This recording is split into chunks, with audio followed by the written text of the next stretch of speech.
पुणे अपघातातील अल्पवयीन आरोपीला येरवडा पोलीस ठाण्यात पिझ्झा खायला देण्यात आला। शिंदे गटाचे पुणे शहर समन्वयक शंकर संगम यांचा दावा। येरवडा पोलीस ठाण्यात पिझ्झाचे बॉक्स नेताना पाहिल्याचा संगम यांची माहिती।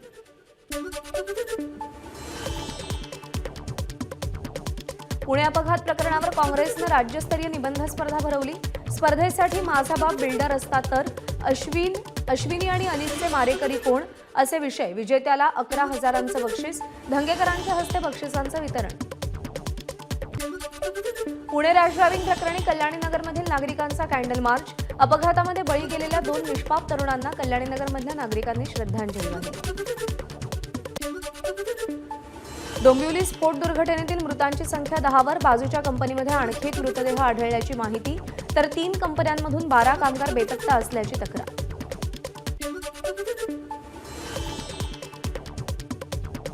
नागपूर अपघात प्रकरणी आरोपींना 27 मे पर्यंत पोलीस कोठडी। अपघातातील गाडीचा मालक, विदेशी दारू यासह गांजा कुठून आला या तपासासाठी 3 दिवसांची पोलीस कोठडी। 2016 साली डोंबिवलीतील प्रोबेस कंपनीमध्ये झालेल्या स्फोटानंतर सरकारनं स्थापन केलेल्या सत्यशोधन समितीचा अहवाल माझ्याच्या हाती। पुन्हा अशी दुर्घटना होऊ नये म्हणून त्यावेळी करायला सांगितलेल्या उपाययोजना आणि सूचनांची 8 वर्षांनंतरही अंमलबजावणी नाही। बॉलर, डिमोरा, 2 BHK यासह पुण्यातील अनेक पब आणि बारवर उत्पादन शुल्क विभागाची कारवाई। पुढच्या आदेशापर्यंत जवळपास 49 पब बंद राहणार। मुख्यमंत्री एकनाथ शिंदे आज मुंबईतल्या नालेसफाईची प्रत्यक्ष जाऊन पाहणी करणार। 2 दिवस आधीच मुख्यमंत्र्यांनी महापालिकेमध्ये आढावा बैठक घेतली होती। आशिष शेलारांचा मुख्यमंत्र्यांवर विश्वास नाही म्हणून नालेसफाईची पाहणी करतायत। ठाकरे गटाचे अनिल परब यांची शेलारांवर टीका, तर मुख्यमंत्री आणि आशिष शेलार यांच्यात वाद असल्याचं दिसतंय। परब यांची प्रतिक्रिया। नरेंद्र मोदी 10 वर्षांमध्ये 100 देश फिरून आले। आशिष शेलार त्यांना काय सल्ला देणार? उद्धव ठाकरेंच्या लंडन दौऱ्यावर टीका करणाऱ्या आशिष शेलार यांना सुनील राऊतांचा सवाल। नितेश राणेंनी म्हटल्याप्रमाणे उद्धव ठाकरेंना लंडनला जाऊन स्थायिक व्हावं लागणार। प्रवीण दरेकरांची ठाकरेंच्या लंडन दौऱ्यावर टीका, तर ठाकरेंवर राहुल गांधींच्या संगतीचा परिणाम झाल्याचंही वक्तव्य। बीडमध्ये बोगस मतदानाचे व्हिडिओ व्हायरल। परळीमध्ये बूथ कॅप्चर केला गेल्याचा शरद पवार गटाचा आरोप। या व्हिडिओ संदर्भात अहवाल सादर करण्याचे निवडणूक आयोगाचे जिल्हाधिकाऱ्यांना आदेश।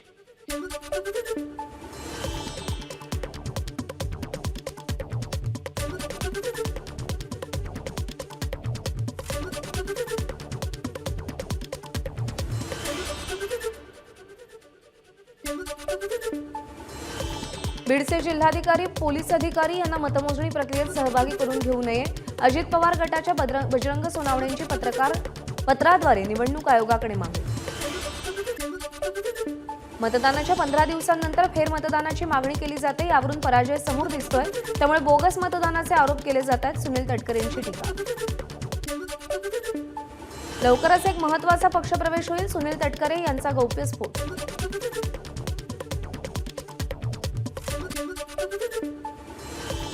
सुप्रिया सुळेंना बारामतीच्या पराभवाचं चित्र दिसतंय, त्यामुळे त्या पुणे आणि नागपूर अपघाताच्या घटनेला कायदा सुव्यवस्थेचा प्रश्न म्हणतात। सुनील तटकरेंची सुप्रिया सुळेंवर टीका। बारामतीमध्ये Baramati builder association of India संस्थेच्या कार्यक्रमाचं आयोजन। उपमुख्यमंत्री अजित पवारांची कार्यक्रमाला उपस्थिती। लहान मुलाला विचारलं तर तोही सांगेल नवनीत राणा पडणार। बच्चू कडूंची खोचक टीका, तर रवी राणांमुळेच नवनीत राणांचा पराभव होईल, कडूंचा टोला। रत्नागिरी जिल्ह्यामध्ये 27 मे पासून 10 जून पर्यंत मनाई आदेश। मतमोजणीनंतर कोणताही अनुचित प्रकार घडू नये, तसंच कायदा सुव्यवस्थेचा प्रश्न निर्माण होऊ नये म्हणून प्रशासनाकडून खबरदारी। ओबीसी बहुजन पार्टीची आज कार्यकारिणी बैठक। विधानसभा निवडणुकीच्या रणनीतीबाबत आजच्या बैठकीमध्ये चर्चा होणार। प्रकाश शेंडगेंची माहिती। सगळे सोयरेच्या मागणीसाठी मनोज जरांगेंकडून पुन्हा आंदोलनाचा इशारा। ओबीसी आरक्षणाला धक्का लावल्यास समाज रस्त्यावर उतरेल। प्रकाश शेंडगेंचा इशारा, तर ओबीसी समाजाच्या उद्रेकाला सरकार जबाबदार असेल, शेंडगेंचं वक्तव्य। मुंब्रा बायपासवर झालेल्या अपघाताला एमएमआरडी आणि कॉन्ट्रॅक्टर जबाबदार। जितेंद्र आव्हाडांचा आरोप। गुन्हा दाखल न झाल्यास मुंब्रा बायपास बंद करणार, आव्हाडांचा इशारा।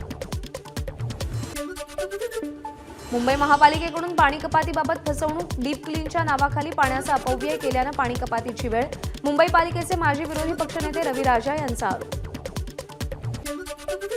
6व्या टप्प्यात 59.81% मतदान. पश्चिम बंगालमध्ये विक्रमी 78.20%, तर जम्मू काश्मीरमध्ये सगळ्यात कमी मतदान. 5व्या टप्प्यातील मतदानाची आकडेवारी निवडणूक आयोगाकडून जाहीर. तर मतदारांची आकडेवारी आणि मतदानाची टक्केवारी कुणीही बदलू शकत नाही, निवडणूक आयोगाचं स्पष्टीकरण. राष्ट्रवादी शरदचंद्र पवार पक्षाचे युवा राष्ट्रीय अध्यक्ष धीरज शर्मा यांचा राजीनामा. पक्ष नेतृत्वाकडून दुर्लक्ष झाल्यामुळे वेगळा निर्णय. शर्मा यांच्या जवळच्या कार्यकर्त्यांची माहिती. राष्ट्रवादी युवक काँग्रेसच्या युवती अध्यक्ष सोनिया दुहानही राजीनामा देण्याची शक्यता. सोनिया दुहान अजित पवार गटात प्रवेश करणार असल्याची माहिती. अहमदनगरमध्ये निकालाआधीच कार्यकर्त्यांमध्ये उत्साह. भाजप उमेदवार सुजय विखेंच्या समर्थकांकडून परमनंट खासदार गुलाल आपलाच अशा आशयाचे वाटस. अकोल्यामध्ये भाजप उमेदवार अनुप धोत्रे यांच्या वाढदिवसानिमित्त लावलेल्या बॅनरवर खासदार असा उल्लेख. धोत्रेंच्या पक्षांतर्गत विरोधक समजल्या जाणाऱ्या रणजित पाटील यांचे बॅनरवर शुभेच्छुक म्हणून नाव. शक्तीपीठ महामार्गाविरोधात 18 जूनला कोल्हापूर जिल्हाधिकारी कार्यालयावर मोर्चा काढणार. राजू शेट्टींची माहिती. तर शक्तीपीठ महामार्ग भाविकांसाठी नसून तो राजकीय नेत्यांना समृद्ध करण्यासाठी, राजू शेट्टींची टीका.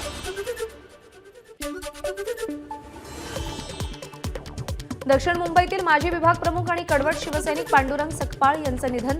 मुख्यमंत्री एकनाथ शिंदेंनी एक्सवरून पोस्ट करत सकपाळ यांना श्रद्धांजली वाहिली. नाशिक शहरामध्ये सलग दुसऱ्या दिवशी आयकर विभागाची छापेमारी. सराफ व्यावसायिक आणि बांधकाम व्यावसायिक आयकर विभागाच्या रडारवर. अचानक झालेल्या छापेमारीनं कर बुडव्यांचे धाबे दणाणले. मजुरांना उन्हात काम करण्याची सक्ती केल्यास कारवाई केली जाणार. जळगाव जिल्ह्यात उष्णतेची लाट पसरल्यानं जिल्हाधिकाऱ्यांचे आदेश. मागच्या 15 वर्षांपासून प्रलंबित असलेल्या मिठी नदी पात्राच्या रुंदीकरणाच्या कामाला वेग. कुर्ल्यातील किस्मतनगर इथं तोडक कारवाई केल्यानं 30 मीटर असलेलं पात्र आता 100 मीटर होणार. कृष्णाकाठी घरटी बांधण्यासाठी भिंगरी पक्ष्यांच्या टोळीची लगबग. पक्षीप्रेमी संदीप नाझरे यांनी भिंगरी पक्ष्यांच्या टोळीची चिखल चोचेत घेऊन जातानाची टिपलेली ही खास दृश्य.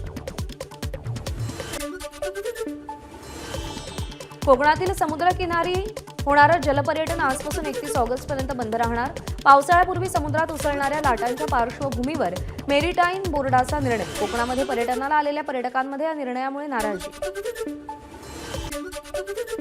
शेवटच्या वीकेंडला कोकणातील समुद्रकिनारे हाऊसफुल. पावसाळी खबरदारी म्हणून उद्यापासून समुद्री पर्यटन बंद होणार असल्यानं श्रीवर्धन, हरिहरेश्वर, दिव्यागर समुद्रकिनाऱ्यावर पर्यटकांची तुफान गर्दी.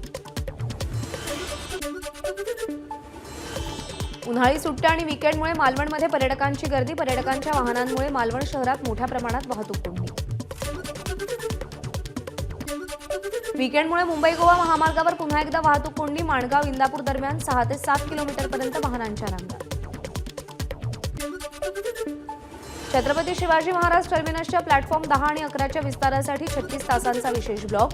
1 जूनच्या मध्यरात्री ते 2 जून दुपारपर्यंत हा ब्लॉक असेल. या ब्लॉकमुळे अनेक मेल एक्सप्रेस गाड्या रद्द करण्यात आल्या.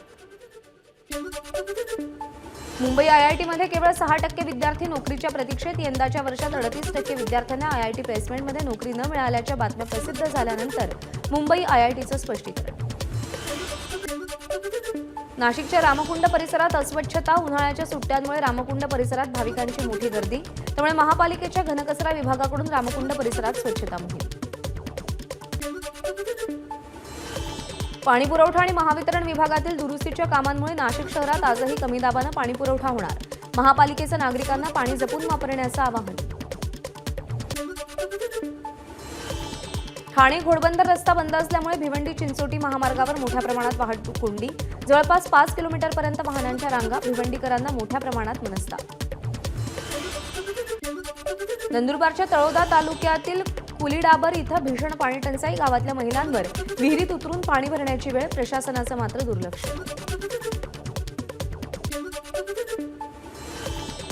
गोंदियाच्या पालेवाडीमध्ये भीषण पाणी टंचाई. पाण्यासाठी शेतशिवारात महिलांची मैलोन मैल भटकंती. 95 लाख रुपये खर्चून उभारलेली जलमिशन योजना सबशेल्फी. बंगालच्या उपसागरात रेमल चक्रीवादळ धडकणार, पश्चिम बंगाल ओडिशात एनडीआरएफची टीम दाखल, चक्रीवादळाचा मान्सूनवर परिणाम होण्याची शक्यता. मेच्या शेवटच्या आठवड्यामध्ये चक्रीवादळ निर्माण होण्याचा मान्सूनच्या केरळमधल्या आगमनावर विशेष परिणाम नाही, हवामान तज्ज्ञांची माहिती.